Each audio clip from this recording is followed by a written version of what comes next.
Começa agora um programa que traz tudo sobre o livro mais lido em todos os tempos. Apresentamos O Som do Livro.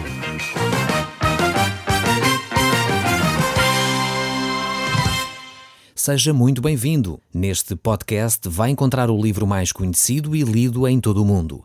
Vamos levá-lo numa viagem pela história da humanidade. Este é um audiolivro para si, para a sua família e sociedade em geral. Contextualização e comentários de Paulo Chaveiro. Nós, no último programa, acabamos de estudar o livro do Gênesis. Olhámos para esse livro e vimos coisas incríveis, grandes ensinamentos que Deus tinha e tem para nós hoje, através desse livro. Nós vimos como Deus falou através de várias famílias. O livro do Gênesis é, acima de tudo, um livro de relacionamentos. É, como o próprio título indica, o livro dos princípios. E nós encontramos muitos princípios de vida nesse livro. Deus falou através de pessoas, assim como Deus continua a falar hoje através das pessoas. Por essa razão nós podemos ver a família de Adão e Eva, como eles se afastaram de Deus e como Deus pegou em algumas pessoas para dessas mesmas tentar de novo trazer à humanidade alguns princípios e valores importantes da vida em sociedade. Vimos assim como Deus escolheu a família de Noé. Mais tarde, a família de Noé também se afasta de Deus e vemos como Deus escolhe Abraão.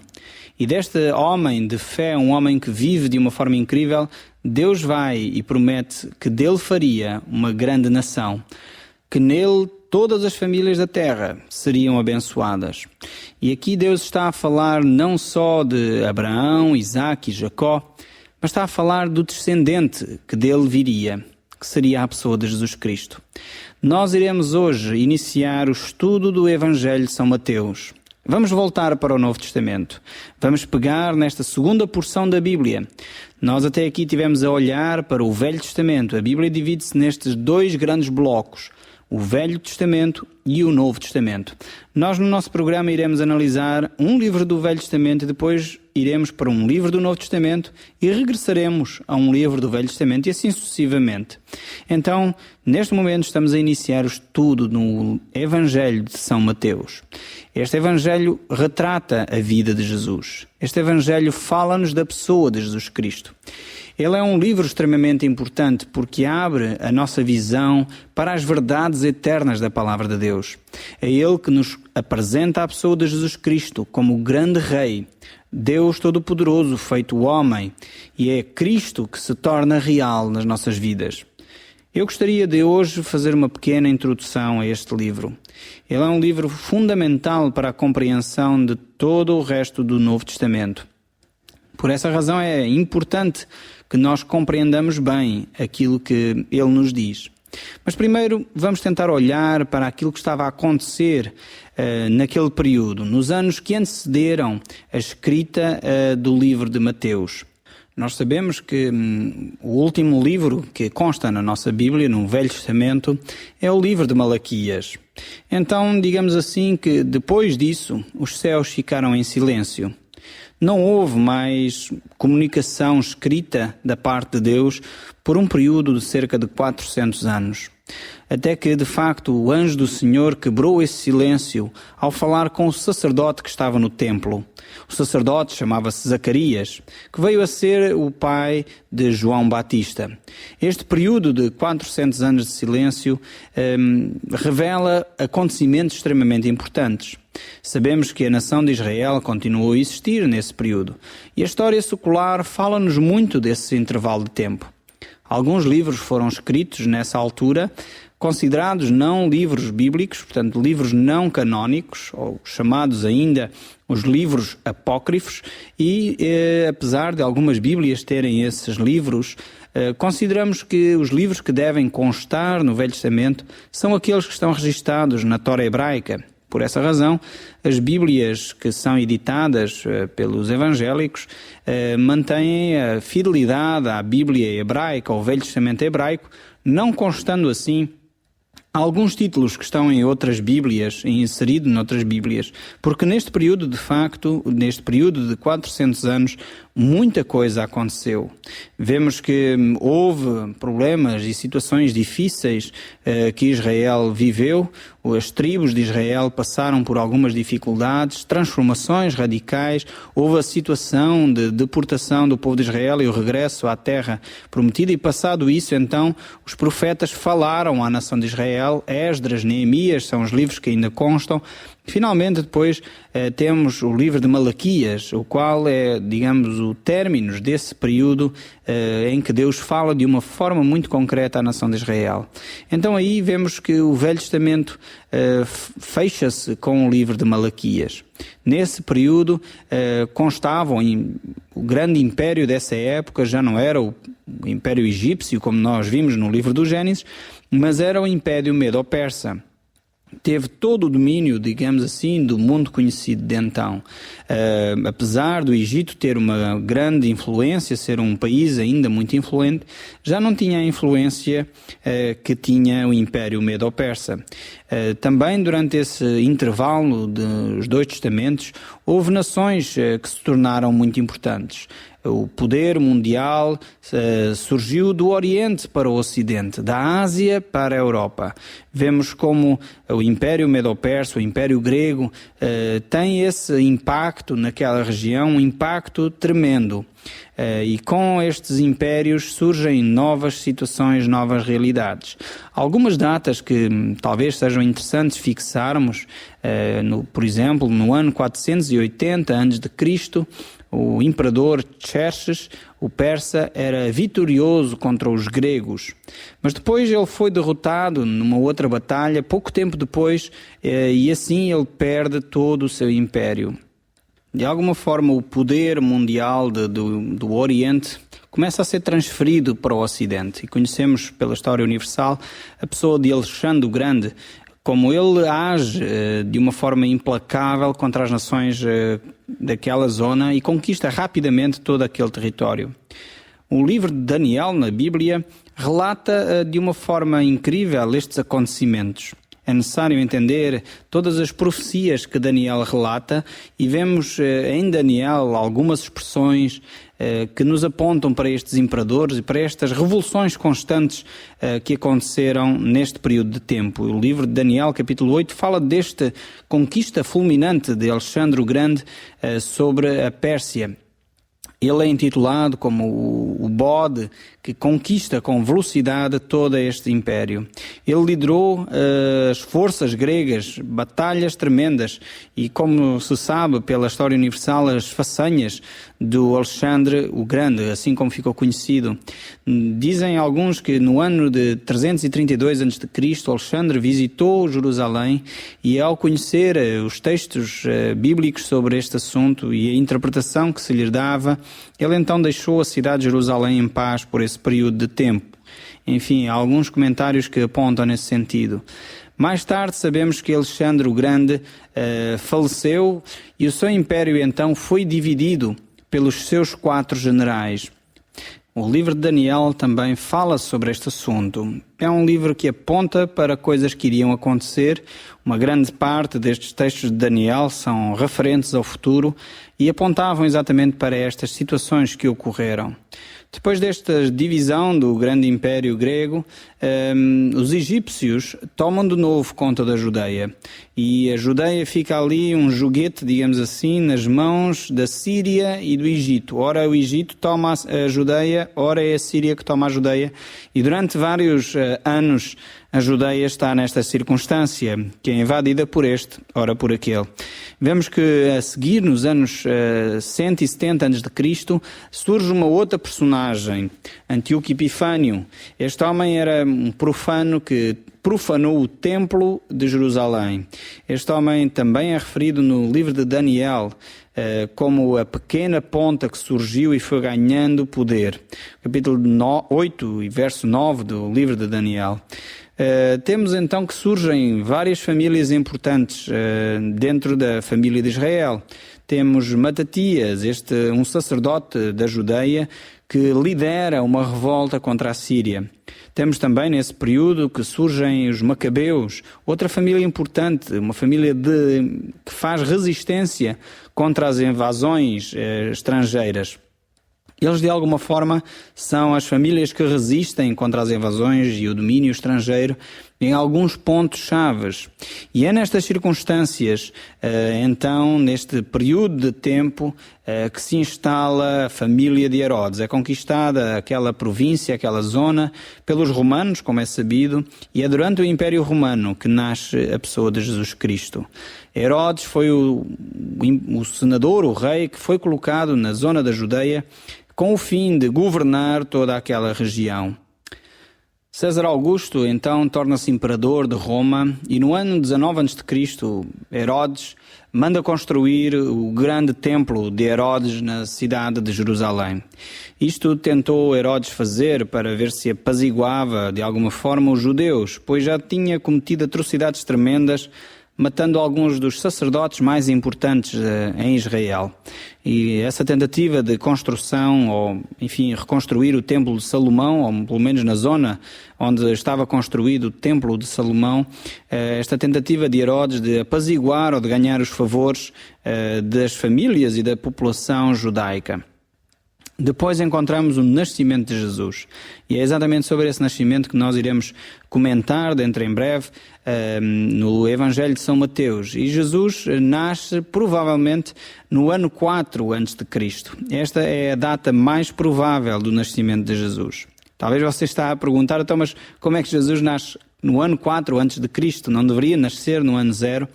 Eu não vou fazer grandes explicações aqui, porque senão gastaria talvez mais do que 1 ou 2 programas a fazer isso, mas vou dar uma breve resumo por que razão se crê que é no ano 4 a.C. e não a data do ano 0, como se pensa ou como se tentou fazer crer durante muito tempo. Provavelmente quer dizer também que o nascimento de Cristo muito menos aconteceu no dia 25 de dezembro, como é atualmente celebrado. Isso não invalida que Jesus não nasceu, não é disso que estamos a tratar. É óbvio que Jesus nasceu e a Bíblia é clara sobre esse assunto. Mas os relatos bíblicos não nos dão a data exata, muito menos dia 25 de dezembro, e é provável que não tenha sido no ano 0, porque quem fez o primeiro calendário cristão tentou recuar a partir da data onde ele estava, ou seja, das circunstâncias que ele vivia. E ao fazer os cálculos no sentido regressivo, enganou-se nesses cálculos e errou por 4 anos esses cálculos. E essa é a razão pela qual, digamos assim, o calendário cristão está, digamos assim, desfasado da situação do nascimento de Jesus. E também porque o ano 0 não existia, enfim, na altura em que Jesus nasceu não se disse, ok, é o ano 0 a partir de agora. Então as coisas não funcionaram assim. Houve então uma diferença de 4 anos, mas eu pessoalmente não creio que isso seja o mais importante. O mais importante é que Cristo nasceu e o mais importante ainda é que Cristo quer fazer diferença na sua vida. Francamente, para mim, não levanta muita questão se foi no ano 0 ou no ano 4, ou se houve alguém que calendarizou mal o nascimento de Cristo. Isso não me choca muito. Faz-me impressão, sim, quando muitas pessoas não vivem outras verdades bem mais importantes que Jesus quis deixar para a sua e para a minha vida. Não tanto se foi no ano 0 ou no ano 4 que Cristo nasceu. Mas de qualquer das formas deixamos aqui algumas ideias e datas e pessoas importantes neste período de 400 anos. Que houve, digamos assim, silêncio dos céus. Nesse período também surgiram vários grupos religiosos e no tempo em que Jesus Cristo nasce, há pelo menos 4 a 5 grupos muito importantes na região da Judeia. Um deles, iremos falar largamente deles, eram os fariseus. Você certamente já ouviu falar deste grupo. Ele era um grupo constituído, um partido político, mas também ao mesmo tempo um partido religioso. Estes fariseus defendiam as tradições judaicas, era um grupo de pessoas que defendiam o legalismo, o viver, a letra, simplesmente não vivendo muito aquilo que Deus tinha como ideia. Por essa razão este grupo, os fariseus, se preocuparam tanto quando Jesus Cristo curou aquele cego e aquele paralítico num sábado. Para eles a preocupação não era que o homem tivesse sido curado. Para eles a grande preocupação é que era sábado e infelizmente hoje encontramos pessoas ainda assim. Não estão preocupadas minimamente com o amor ao próximo, estão preocupadas simplesmente em cumprir as regras, cumprir as tradições. Os fariseus eram um tipo destas pessoas. Vemos que, apesar disso, dentro deles havia pessoas sinceras, como é o caso de Nicodemos. E se você tiver curiosidade de saber quem era Nicodemos, sugeria que lesse o Evangelho de São João, capítulo 3. Ele fala desse encontro que Nicodemos teve com Jesus. Mais tarde vemos como Nicodemos se envolve com a pessoa de Jesus, inclusive é um dos que procura o corpo de Jesus para sepultá-lo. Depois temos um outro grupo, eram os saduceus. Este grupo era um partido político constituído pela classe rica da sociedade judaica. Eles eram uma ameaça séria à tradição. Eles e os fariseus não se davam de forma alguma, pois seguiam filosofias de vida completamente diferentes. Eles, digamos assim, eram os liberais da sua época. Para eles as tradições não eram para cumprir, para eles o que importava era se funcionava, o que importava era o maior prazer e as coisas que davam de facto muito prazer à vida. Eles também eram o tipo de pessoa que não acreditavam em nada que fosse sobrenatural, não acreditavam na ressurreição, não acreditavam na ação de Deus de uma forma milagrosa. Então os saduceus eram este grupo de pessoas, políticos também, que viviam naquela época em que Jesus surgiu e que influenciavam o pensamento judaico. Diríamos que eles seriam mais semelhantes aos epicureus gregos do que outro grupo qualquer. Mas enfim, fiquemos por aqui, nós iremos ao longo da história da vida de Jesus encontrar estes saduceus também. Eles questionam Jesus acerca de muitas questões, acerca essencialmente de questões ligadas com o sobrenatural. Eles eram os racionalistas daquela época. Hoje temos por aí alguns que tudo o que não é provado cientificamente não é para ser aceite. E temos também muitos, talvez saduceus também, pessoas que acima de tudo é o prazer que interessa. Tudo o que dá prazer então deve ser bom e nem se questionam de facto das suas práticas e da sua vida. E, infelizmente vamos vendo que às vezes essa abertura desmesurada ao prazer traz consequências terríveis para a saúde. Depois temos um terceiro grupo de influência, um lobby de influência, ou mesmo um partido de influência naquela época. Eram os escribas. Estes eram os profissionais da lei, eram os homens que conheciam a Bíblia de trás para a frente. Sabemos que estes homens eram muito preocupados com a letra, mas muito pouco preocupados com o espírito daquilo que a letra dizia. Eles eram de alguma forma parceiros dos fariseus. Este grupo surge muitos anos antes, com Esdras e Neemias. Vemos que Esdras era um destes escribas e de alguma forma eles surgem com uma boa motivação, o trazer o povo à palavra de Deus. Mas com o passar do tempo eles ficam de novo agarrados à letra, esquecendo-se que era importante eles viverem aquilo que ensinavam. Nós vamos encontrar estes homens logo no início do Evangelho de São Mateus. Quando Herodes é consultado pelos magos, ele chama então os escribas para saber o que é que a Bíblia dizia sobre o nascimento de Jesus. E vamos ver que estes homens, apesar de saber exatamente o que a Bíblia dizia, não mostraram o mínimo interesse em saber onde Jesus ia nascer e ir ver o que Jesus estava a fazer. Esse acontecimento fantástico que era a chegada do Messias prometido. Vamos encontrar este tipo de pessoas em todo o lado. Hoje encontramos muita gente assim. Sabe da Bíblia, sabe o que Deus quer para a sua vida, mas não vivem. Simplesmente são escribas, são fariseus. Sabem o que Deus espera deles, mas continuam a fazer a sua caminhada como se Deus não tivesse interesse na sua vida, como se eles achassem que afinal de contas Deus se enganou quando falou o que tinha falado na palavra de Deus. São pessoas que até talvez tenham um conhecimento profundo sobre Jesus Cristo. Talvez até sabem alguma coisa sobre Satanás, anjos, demónios, até talvez as profecias que a Bíblia tem. São pessoas que talvez leram alguns livros importantes, até têm algum conhecimento, mas continuam sem saber e sem viver aquilo que a Bíblia ensina.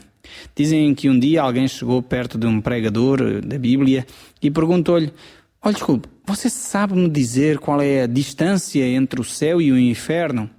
E o pregador respondeu: olha, meu caro, a distância entre o céu e o inferno são cerca de 30 centímetros, mais ou menos.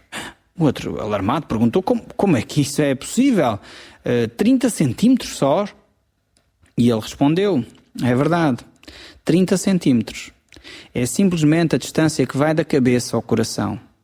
É a distância entre conhecer a Bíblia e viver aquilo que Jesus ensinou. Os escribas eram exatamente este tipo de pessoas.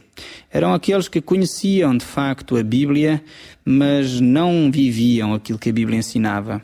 Por isso Jesus disse quando estava no nosso meio, a letra mata, mas o Espírito vivifica. Um quarto grupo que nós encontramos no tempo em que Jesus nasceu eram os herodianos. Era um partido político, digamos assim, oportunistas. Eles estavam, digamos, colados ao poder de Herodes. Eles viviam, digamos, seguindo Herodes, desde que ele fizesse as suas vontades. Então eles eram aqueles que, de alguma forma, procuravam elevar Herodes, mantê-lo no trono, porque dessa forma eles recebiam muitos benefícios com isso. Nós iremos também analisar esse grupo mais para a frente. Um outro grupo que surge nesse período é o grupo dos zelotes. Nós já falámos sobre um pouco o fundador deste movimento dos zelotes. Matatias foi um dos grandes sacerdotes que surgiu e eles eram, de alguma forma, homens que se opunham ao pagamento do tributo romano. Eles eram, digamos, o grupo, a bolsa de resistência contra o Império Romano. Eram homens que inicialmente tinham muito zelo pela lei de Deus e também tinham muito zelo para defender o Estado judaico de um império invasor. Este grupo dos zelotes era intitulado dessa forma pelo zelo com que eles se empenhavam na sua causa.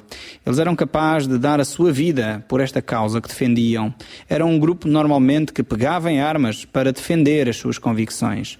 E vemos que este grupo dos zelotes surge muitos anos antes de Jesus nascer e perdura muito tempo depois, inclusive, da morte de Jesus. Alguns elementos deste grupo seguiram a Cristo, como foi o caso de Simão, intitulado Zelote. Nós vamos olhar e neste período surgem também os apóstolos com Cristo e eles deixam um legado tremendo que são os evangelhos. O Evangelho de Mateus é escrito para o povo hebreu e ele fala-nos do estabelecimento do reino e do seu Messias prometido. Temos o Evangelho de São Marcos, que é dirigido um pouco mais para o povo romano. Lucas é escrito pelo médico e é dirigido ao povo grego. E temos o Evangelho de São João, que é escrito a todos, no fundo, que procuram ser libertos da escravidão do pecado e querem seguir a Cristo. Mateus é o único Evangelho que fala da Igreja. Ele também apresenta a pessoa de Jesus Cristo como o reino que vinha estabelecer, como eu já disse, e por essa razão nós encontramos textos tremendos neste Evangelho. Como quando Jesus Cristo fala sobre o reino, ele diz: apartai-vos de mim, malditos, para o fogo eterno, preparados para o diabo e os seus anjos. Assim como ele diz àqueles que o seguem: vinde a mim, benditos do meu Pai, possuí por herança o reino que vos está preparado desde a fundação do mundo. E estes são os dois campos do reino dos céus. Jesus fala muito sobre isso e nós iremos ver nos próximos programas e aprofundar um pouco mais esta ideia do que significa o reino dos céus e qual a importância que a Igreja tem nisto. Nós iremos continuar a olhar para este assunto no próximo programa. O Som do Livro, uma produção da Rádio Transmundial de Portugal.